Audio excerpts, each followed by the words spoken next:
اللہ تعالیٰ کی رحمت ایک خاص ہے، ایک عام ہے. اس کی عام رحمت سب کے لیے ہے، تمام انسانوں کے لیے، تمام حیوانوں کے لیے، تمام مخلوقات کے لیے. لیکن اس کی خاص رحمت صرف ان کے لیے ہے جو اس پر ایمان لاتے ہیں، جو اس کے اطاعت گزار ہیں، اس کے فرما بردار ہیں.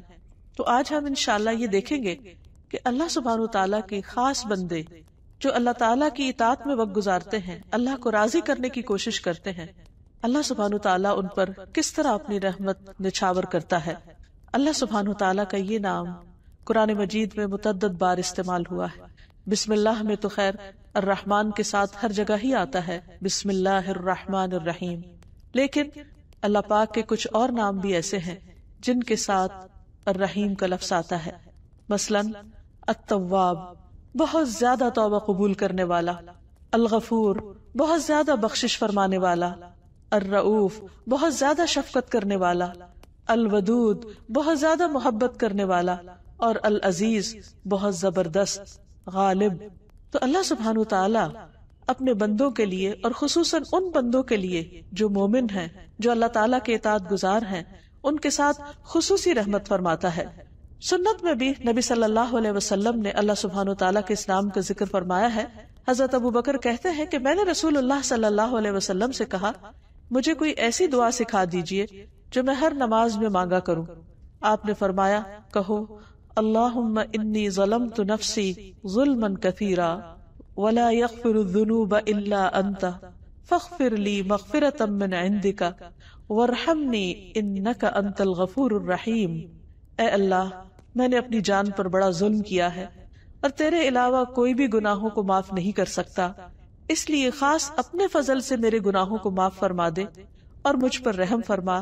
بے شک تو بڑا بخشنے والا، بہت زیادہ رحم کرنے والا ہے. ابن عمر کہتے ہیں کہ ہم آپ صلی اللہ علیہ وسلم کی صرف ایک مجلس میں 100 بار یہ دعا شمار کیا کرتے تھے جو آپ پڑھا کرتے تھے، رب اغفر لی وتب علی انک انت التواب الرحیم. اے میرے رب، تو مجھے بخش دے اور مجھ پر مہربانی فرما، بے شک تو بہت زیادہ توبہ قبول کرنے والا، بار بار رحم فرمانے والا ہے. پھر اسی طرح اللہ سبحانہ وتعالی اہل ایمان کے ساتھ اپنی یہ رحمت اور شفقت اور مہربانی صرف آخرت میں ہی نہیں کرے گا، بلکہ دنیا میں بھی اس کی رحمت اور شفقت اپنے بندوں پر نظر آتی ہے. بہت سے جگہوں پر ہم دیکھتے ہیں کہ اللہ سبحانہ وتعالی کا یہ وعدہ ہے کہ اگر تم اللہ کی اطاعت کرو گے، تقوی اختیار کرو گے، تو اللہ تعالیٰ تم پر اپنی رحمت فرمائے گا. سورۃ الحدید میں اللہ تعالیٰ فرماتے ہیں، یا ایھا الذین آمنوا اتقوا اللہ، اے لوگو جو ایمان لائے ہو اللہ سے ڈرو. وآمنوا برسولہ، اور اس کے رسول پر ایمان لے آؤ. یؤتکم کفلین من رحمتہ، وہ اپنی رحمت سے دوہرا حصہ تمہیں دے گا. یعنی تم اگر اللہ کا تقوی اختیار کرو گے اور رسول پر ایمان رکھو گے تو دگنی رحمت پاؤ گے. وَيَجْعَلْ لَكُمْ نُورًا تَمْشُونَ بِهِ، اور تمہیں ایسا نور عطا فرمائے گا جس کے ذریعے تم چلتے رہو گے.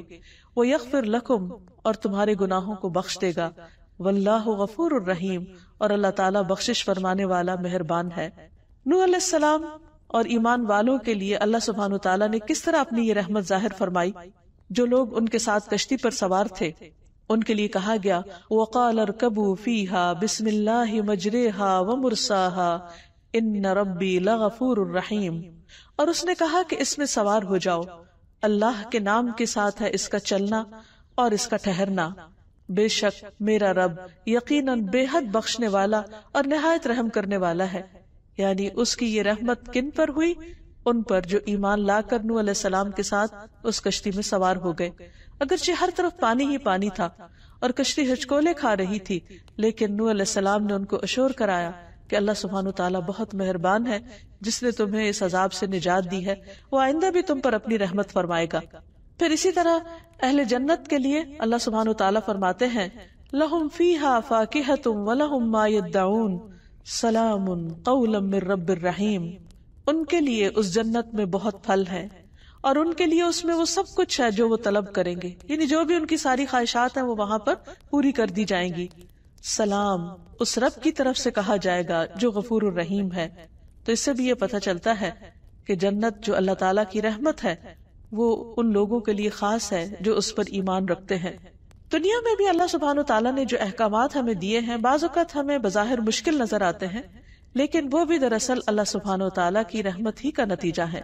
قرآن مجید میں آتا ہے یا ایھا الذین آمنوا لیستأذنکم الذین ملکت ایمانکم والذین لم یبلغوا الحلم منکم 3 مرات من قبل صلاة الفجر وحین تضعون ثیابکم من الظہیرة ومن بعد صلاة العشاء 3 عورات لکم لیس علیکم ولا علیہم جناح بعدہن طوافون علیکم۔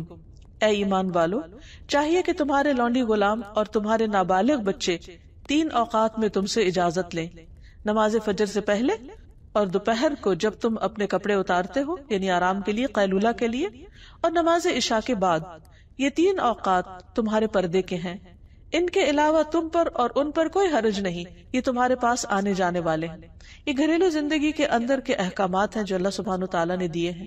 اس میں بظاہر ایک رکاوٹ نظر آتی ہے، لیکن ابن عباس کہتے ہیں بلا شبہ اللہ عز و جل حلیم ہے اور مومنوں پر بہت رحم فرمانے والا ہے، اور وہ پردے کو پسند کرتا ہے، کیونکہ اس دور میں گھروں میں باقاعدہ دروازے نہیں ہوتے تھے اور پردے اور کپڑے کے پردے وغیرہ ہوتے تھے، تو بعض اوقات کوئی خادم آتا، بچہ یا کوئی بچی آ جاتی اور مرد اپنی بیوی کے ساتھ ہوتا، تو اللہ تعالیٰ نے انہیں پردے کے ان اوقات میں اجازت لینے کا حکم دیا۔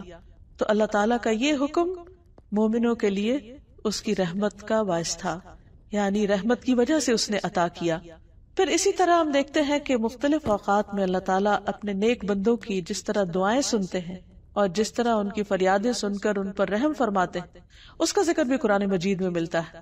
زکریا علیہ السلام زندگی کے ایک بڑے حصے کو گزار چکے تھے، انتہائی بڑھاپے کی عمر میں پہنچ چکے تھے، لیکن اپنے رب کی رحمت سے کبھی مایوس نہیں ہوئے۔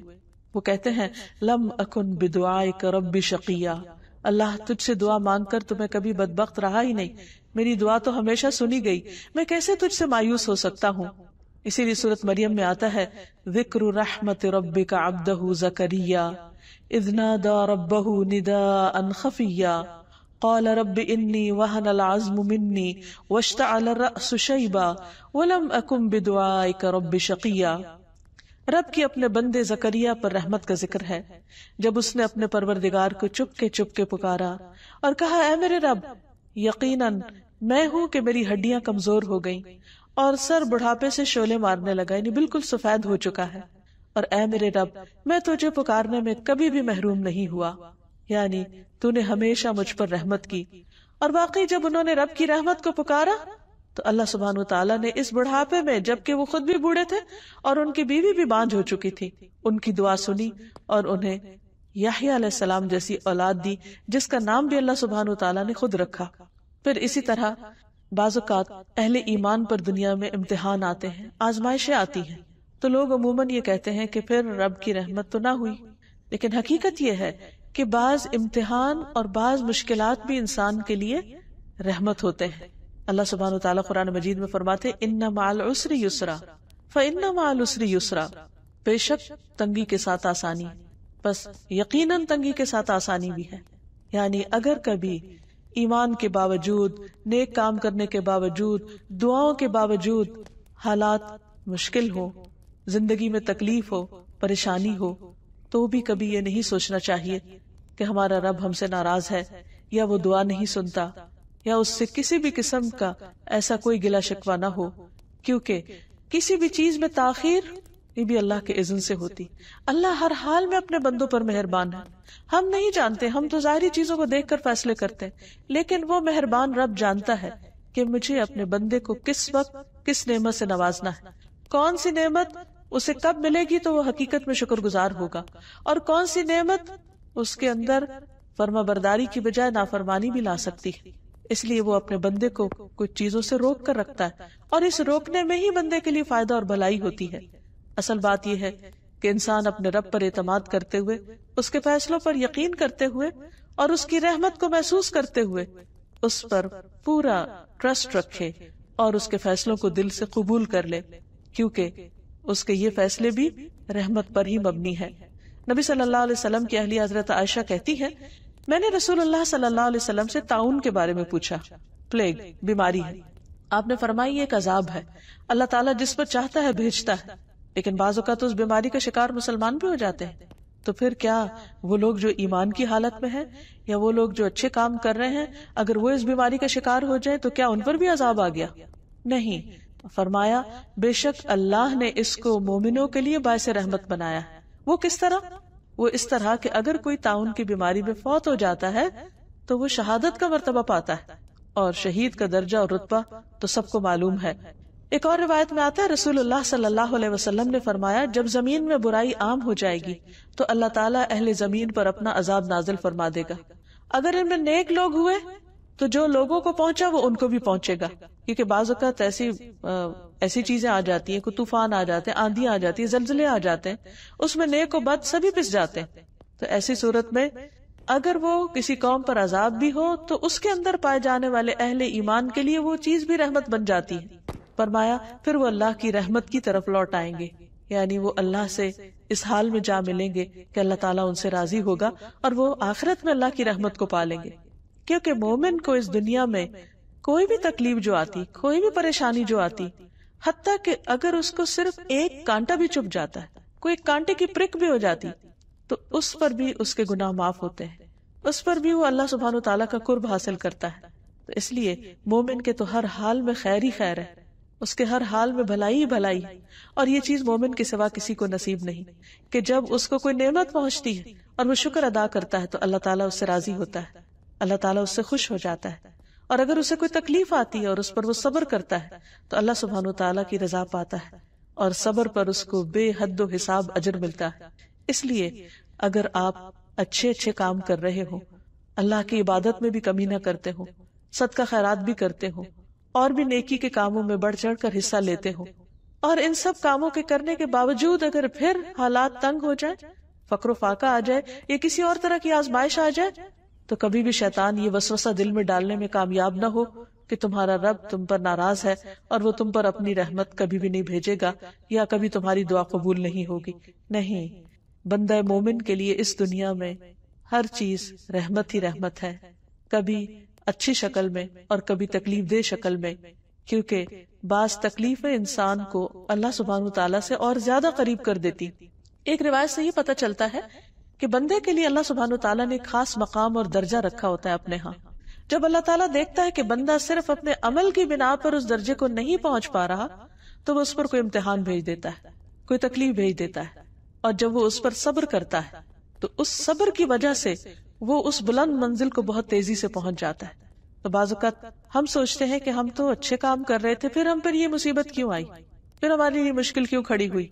اس وقت بندے کو سمجھ نہیں آتی، لیکن بندے کی سمجھ تو معمولی ہے، کمزور ہے، بندے کو ہر بات سمجھ آ ہی نہیں سکتی. اللہ سبحانہ وتعالیٰ کا علم کامل ہے، اور اللہ کے علاوہ ساری مخلوق کا علم تو ایک قطرے کے برابر بھی نہیں. اس لیے ہمیں ایسی باتیں کیسے سمجھ آئیں گی کہ کوئی تکلیف ہم پر کیوں آئی ہے. لیکن اللہ سبحانہ وتعالیٰ اپنے بندوں پر ہر حال میں مہربان ہے، اور وہ تکلیف کے ذریعے بھی دراصل بندے پر رحم کر رہا ہوتا ہے. پھر اسی طرح بعض اوقات انسان کے ایمان کا امتحان ہو جاتا ہے، اور ایسے حالات پیش آتے ہیں کہ انسان کو اپنی زبان سے وہ بات کہنی پڑ جاتی ہے جو اس کا دل نہیں کہہ رہا ہوتا، یا بعض اوقات کسی ایسی سچویشن میں ہوتا ہے کہ وہ اللہ کی اطاعت کرنا چاہتا ہے لیکن وہ نہیں کر رہا ہوتا، نہیں کر پاتا باوجود کوشش کے. تو ایسی صورت میں بھی اللہ سبحانہ وتعالیٰ اس پر ناراض نہیں ہوتا. مثلا اسلام سے پہلے دور جاہلیت میں مدینہ میں بعض لوگ لونڈیوں سے کوہبہ گری کا کام کرواتے تھے، یعنی پروسٹیٹیوشن عام تھی. اسلام نے اس کو روکنے کی پوری کوشش کی اور اس کو حرام قرار دیا، اور بہت سے لوگوں کو اس عذاب سے نجات بھی دلائی. اس کے باوجود بعض لوگ جو مسلمان نہیں تھے وہ اس غلط کام میں ملوث تھے. تو اللہ سبحانہ وتعالیٰ نے ان عورتوں کے لیے خاص طور پر فرمایا وَمَن يُكْرِهُنَّ فَإِنَّ اللَّهَ مِن بَعْدِ إِكْرَاهِهِنَّ غَفُورٌ رَحِيمٌ، کہ وہ عورتیں اگر مجبور کر دی گئی ہیں، وہ خود اسے ناپسند کرتی ہیں لیکن ساتھ مجبور ہے کہ ان کی کوئی سے نہیں، وہ غلام ہیں، ان کی کوئی آزادی نہیں، وہ خود کچھ نہیں کر سکتی. تو اللہ سبحانہ وتعالیٰ ان مجبور لونڈیوں کے لیے غفور الرحیم ہے، کیونکہ اللہ سے بڑھ کر کون جانتا ہے کہ اس کا کوئی بندہ کس حال میں ہے، وہ کتنی سٹرگل کر رہا ہے، کتنی کوشش کر رہا ہے. تو بعض اوقات کوشش کے باوجود بھی اگر انسان کچھ اچھے کام نہیں کر پاتا جو وہ کرنا چاہتا ہے تو اللہ تعالیٰ اس کی نیت کا اجر ہی لکھ لیتے ہیں. حدیث میں آتا ہے تمہارا رب تبارک و تعالیٰ بڑا رحیم ہے. اگر کوئی شخص نیکی کا ارادہ کرتا ہے اور اسے کر نہیں پاتا تو اس کے لیے صرف ارادے پر، صرف نیت پر اس کے لیے ثواب لکھ لیتا ہے. پھر اگر وہ اسے کر گزرتا ہے تو اس کے لیے 10 نیکیوں سے لے کر 700 گنا تک لکھ دیتا ہے، بلکہ اس سے بھی زیادہ ثواب لکھ دیا جاتا ہے.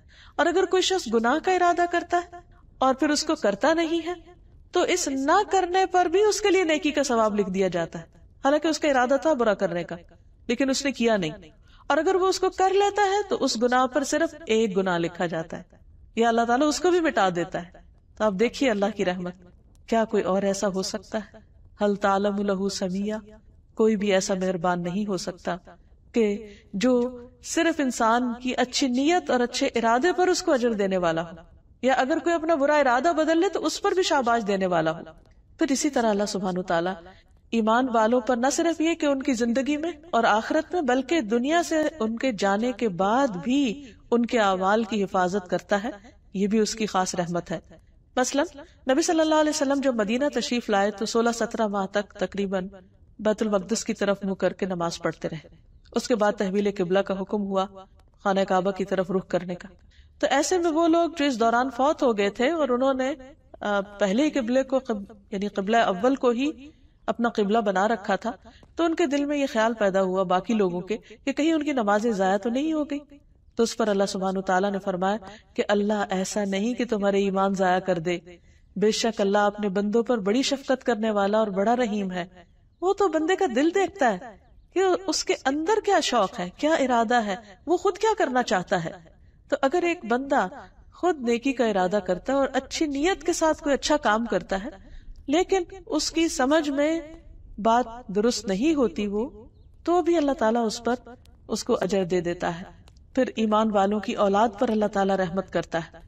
سورۃ کہف میں ایک بہت خوبصورت واقعہ ملتا ہے جس میں موسیٰ علیہ السلام خضر علیہ السلام سے ملاقات کرنے کے لیے جاتے ہیں. پھر خضر علیہ السلام ان کو کچھ سکھانے کے لیے کشتی میں سوار ہوتے ہیں اور مختلف جگہوں کا ٹور کرتے ہیں. اس دوران وہ ایک بستی میں جاتے ہیں، وہاں سے کھانا مانگتے ہیں لیکن انہیں کھانا نہیں ملتا. راستے میں وہ دیکھتے ہیں چلتے ہوئے کہ ایک دیوار گرنے لگی ہے تو وہ اس کو تعمیر کر دیتے ہیں. موسیٰ علیہ السلام بہت حیران ہوتے ہیں کہ جس بستی والوں نے آپ کو کھانا نہیں دیا آپ ان کی دیوار تعمیر کر رہے ہیں. تو اس پر بعد میں جب انہوں نے اس کی وجہ بتائی فرمایا کہ وَأَمَّا الْجِدَارُ فَكَانَ لِغُلَامَيْنِ يَتِيمَيْنِ فِي الْمَدِينَةِ وَكَانَ تَحْتَهُ كَنْزٌ لَهُمَا وَكَانَ أَبُوهُمَا صَالِحًا فَأَرَادَ رَبُّكَ أَن يَبْلُغَا أَشُدَّهُمَا وَيَسْتَخْرِجَا كَنْزَهُمَا رَحْمَةً مِّن رَّبِّكَ. اور رہی دیوار تو وہ شہر میں 2 یتیم لڑکوں کی تھی اور اس کے نیچے ان دونوں کے لیے ایک خزانہ دفن تھا جو ان کا باپ ان کے لیے چھوڑ گیا تھا. اور ان کا باپ نیک آدمی تھا، وہ نیک آدمی دنیا سے چلا گیا، بچے چھوٹے ہیں، کوئی ان کی حفاظت کرنے والا نہیں. ان کے مال و متاع کی حفاظت اللہ سبحانہ تعالیٰ خضر علیہ السلام کو بھیج کے کر رہے ہیں اور اس پر دیوار بنوا رہے ہیں. اور اس موقع پر جب ان کو انٹرٹین ہی نہیں کیا گیا لیکن پھر بھی اللہ نے ان کے دل میں یہ خیال ڈالا. اور اس کی وجہ کیا تھی کہ تیرے رب نے چاہا کہ یہ بچے اپنی جوانی کو پہنچ جائیں اور اپنا خزانہ نکال لیں تیرے رب کی طرف سے رحمت کرتے ہوئے. رحمت من ربک، یہ ہے رب کی رحمت کہ بعض اوقات اللہ سبحانہ وتعالیٰ وہاں سے ہماری حفاظت کر رہا ہوتا ہے کہ ہم خود بھی نہیں جانتے، ہمیں پتہ بھی نہیں ہوتا. اور اسی طرح آخرت میں بھی اللہ سبحانہ وتعالیٰ اپنے خاص بندوں کے چہروں کو روشن کر دیں گے اور انہیں اپنی رحمت میں لے لیں گے. جس طرح دنیا میں ان کی حفاظت کرتے رہے، آخرت کے عذاب اور آخرت کی پریشانیوں سے بچا کر ان کو اپنی خاص مہربانی اور اپنی رحمت میں جگہ عطا فرمائیں گے. اللہ سبحانہ وتعالیٰ نے ان یتیم بچوں کے مال کی حفاظت کی اپنی خاص رحمت کی وجہ سے. اور یہاں یہ بھی یاد رہے کہ جب اللہ تعالیٰ کسی پر رحمت کرنا چاہتا ہے، اپنا فضل فرمانا چاہتا ہے، تو کوئی اس کو روک نہیں سکتا. بندوں میں تو عام طور پر کیا ہوتا ہے کہ ایک شخص اگر دوسرے پر احسان کرنے لگتا ہے اور کسی کو پتہ چل جاتا ہے تو عموماً اس کو روک دیا جاتا ہے دوسرے شخص کی کوئی خرابی یا کوئی کوتاہی بتا کر یا بعض اوقات جھوٹا الزام لگا کر. لیکن اللہ سبحانہ وتعالیٰ ساری رحمت اس کی اپنی، فضل اس کا اپنا، وہ جس پر چاہے کرے اور جب چاہے کرے، کوئی اس کو روک نہیں سکتا. ارشاد باری تعالیٰ ہے ما یفتح اللہ للناس من رحمت فلا ممسک لها وما یمسک فلا مرسل له من بعدہ وہو العزیز الحکیم. جو کچھ اللہ لوگوں کے لیے رحمت میں سے کھول دے عطا کر دے تو اسے کوئی بند کرنے والا نہیں.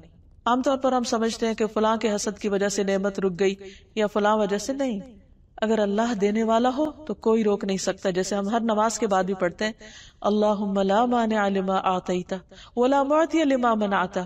اللہ کوئی رکاوٹ نہیں ڈال سکتا جس کو تو عطا کرے، اور کوئی دے نہیں سکتا جس سے تو روک دے. تو یہاں بھی کیا فرمایا کہ جو کچھ اللہ لوگوں کے لیے رحمت میں سے کھول دے تو اسے کوئی بند کرنے والا نہیں، اور جو بند کر دے تو اس کے بعد اسے کوئی کھولنے والا نہیں. وہی سب پر غالب اور کمال حکمت والا ہے. اس لیے ہمیشہ ہمیں اللہ کا فضل مانگتے رہنا چاہیے، اس کی رحمت کو پکارتے رہنا چاہیے. نبی صلی اللہ علیہ وسلم مشکل حالات میں یا حی یا قیوم برحمتک استغیث پڑھا کرتے تھے. اے زندہ رہنے والے، اے قائم رہنے اور رکھنے والے، تیری رحمت کی فریاد کرتا ہوں. کیونکہ ہمارے پاس وہ نیک عمل نہیں ہے، ہمارے اندر تو وہ خوبی نہیں ہے کہ جس کی بنا پر اللہ سبحانہ وتعالی رحم فرمائے. ہاں، ہم اللہ سبحانہ وتعالی سے اس کا خاص فضل مانگتے ہیں کہ وہ اپنی جناب سے رحمت عطا کر دے. پھر بندہ مومن جب دنیا سے جانے لگتا ہے تو اس وقت اس کی روح نکالنے کے لیے بھی اللہ تعالیٰ رحمت کے فرشتے بھیجتے ہیں جو اس کے ساتھ مہربانی کا معاملہ کرتے ہیں اور خوشبودار کفن میں اس کو روح لپیٹ کر لے جاتے ہیں.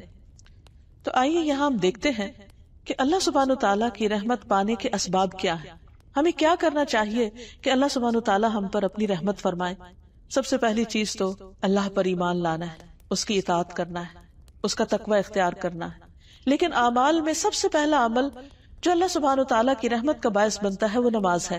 رسول اللہ صلی اللہ علیہ وسلم نے فرمایا جب تم میں سے کوئی شخص نماز کے لیے کھڑا ہوتا ہے تو رحمت الہی اس کی طرف متوجہ ہوتی ہے، یعنی وہ اللہ کی خاص رحمت میں ہوتا ہے. لہٰذا اسے ادھر ادھر کنکریوں سے نہیں کھیلنا چاہیے، یعنی اسے بھی اللہ کی طرف متوجہ رہنا چاہیے کیونکہ اللہ تعالیٰ اس پر توجہ فرما رہے ہیں. پھر اسی طرح اللہ اور اس کے رسول صلی اللہ علیہ وسلم کی اطاعت یہ رحمت کا باعث بنتی ہے. سورۃ آل عمران میں فرمایا وَأَطِیعُوا اللَّهَ وَالرَّسُولَ لَعَلَّکُمْ تُرْحَمُونَ، اور اللہ اور اس کے رسول کا حکم مانو تاکہ تم پر رحم کیا جائے.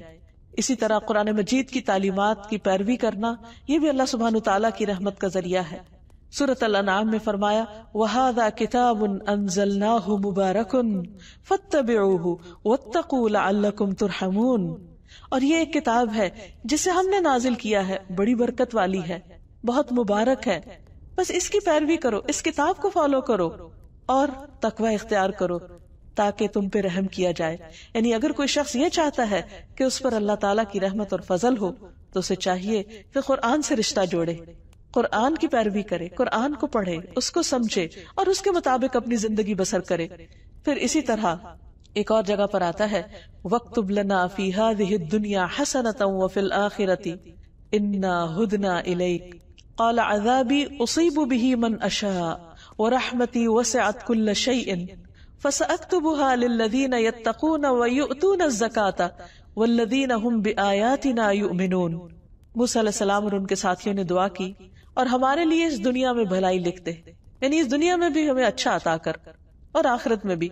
بے شک ہم نے تیری طرف رجوع کر لیا، اللہ ہم تیری طرف پلٹ رہے ہیں، تیری اطاعت اور فرما برداری کریں گے، تو بھی ہم سے راضی ہو جا. تو اللہ تعالیٰ نے کیا فرمایا؟ فرمایا میرا عذاب میں اسے پہنچاتا ہوں جسے چاہتا ہوں، اور میری رحمت نے ہر چیز کو گھیر رکھا ہے، سو میں اسے ان لوگوں کے لیے ضرور لکھ دوں گا اپنی رحمت کو جو تقوی اختیار کریں گے اور جو زکوٰۃ دیں گے. یہاں اللہ سبحانہ تعالیٰ نے زکوٰۃ کا ذکر خاص طور پر کیا، نماز کا ذکر یہاں نہیں ہے. تقوی کے بعد زکوٰۃ کا ذکر ہے.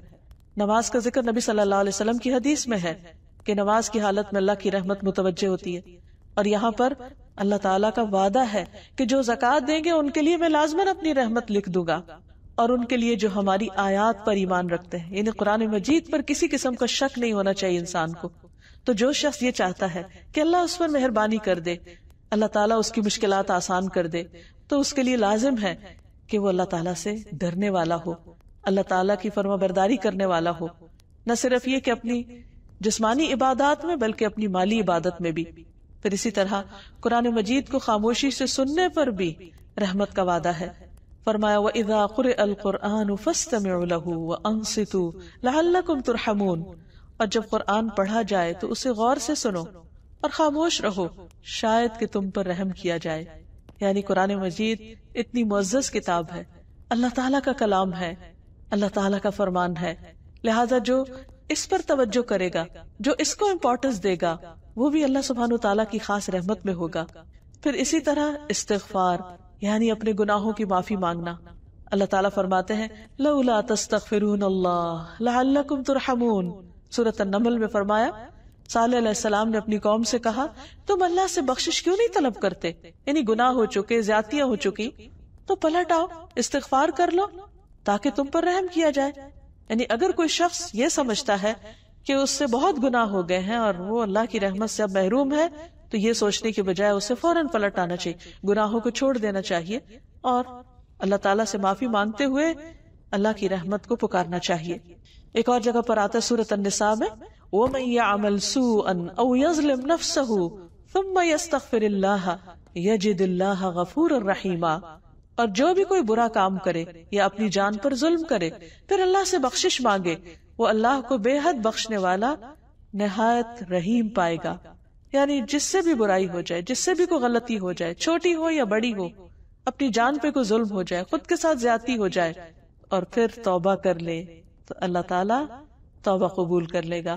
جیسے آدم علیہ السلام نے جب وہ بھول کر اس درخت کا پھل کھا بیٹھے اور ان سے جنت کے لباس اتروا لیے گئے، تو اللہ سبحانہ تعالیٰ سے جب انہوں نے معافی مانگنا چاہی تو اللہ تعالیٰ نے رحمت فرماتے ہوئے خود ان کو کلمات سکھا دیے کہ کن الفاظ میں تم مجھ سے دعا کرو تو میں تمہاری دعا قبول کروں گا۔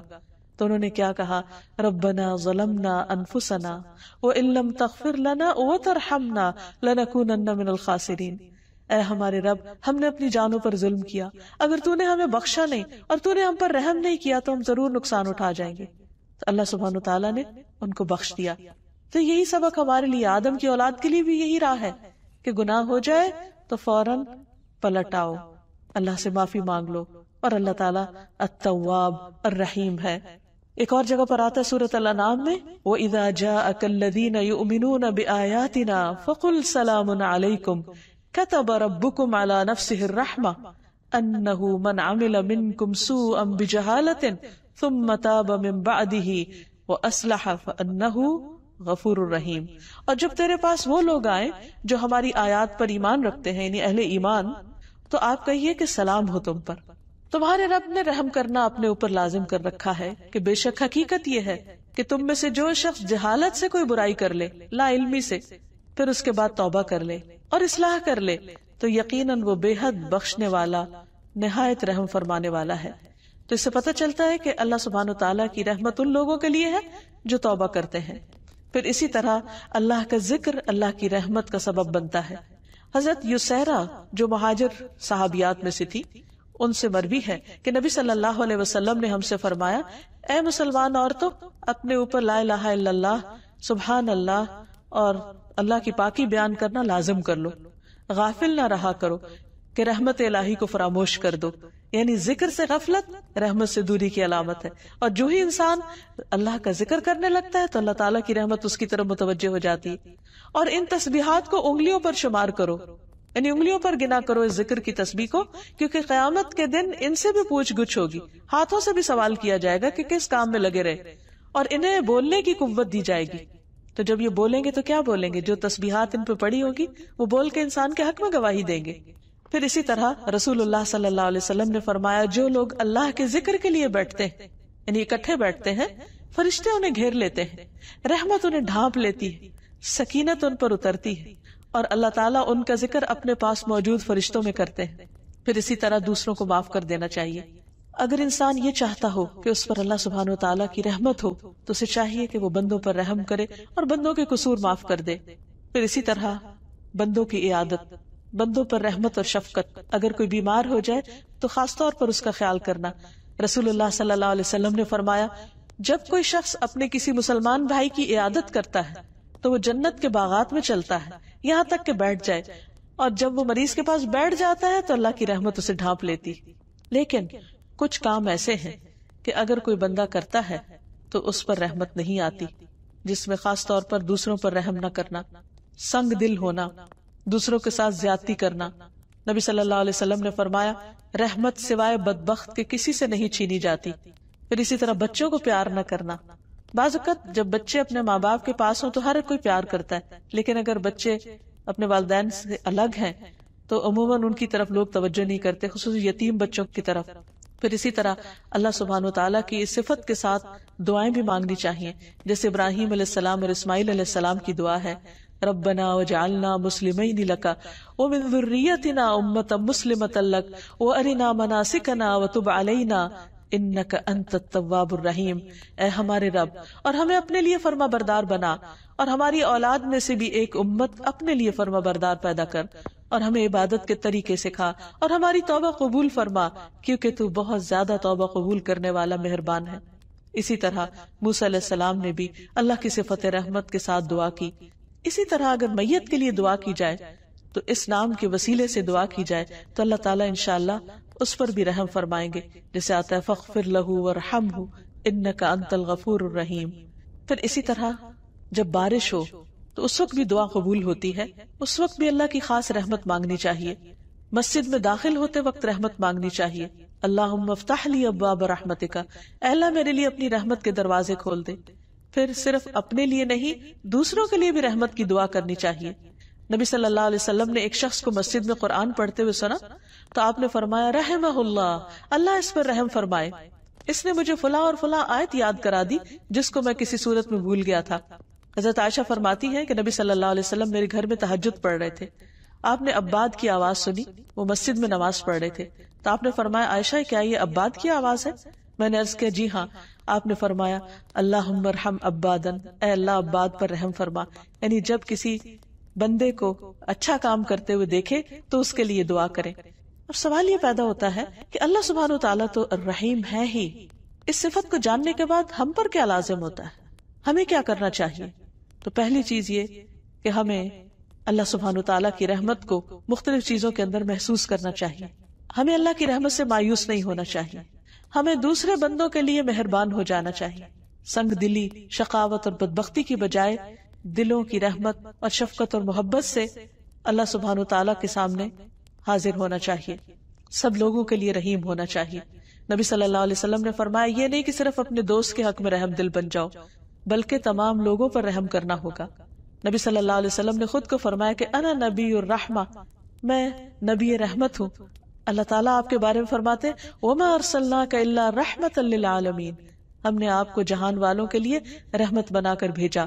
اور یہ ایک بہت بڑی حقیقت ہے کہ آپ کے اندر دوسروں کے لیے بہت شفقت تھی، اور کسی کا بھی تکلیف میں پڑنا آپ کو بہت ناگوار ہوتا تھا، اور یہی دراصل رحمت ہے کہ انسان کسی اور کی تکلیف پر خوش نہ ہو بلکہ کسی کی تکلیف پر اس کے لیے اور زیادہ نرمی کر دے۔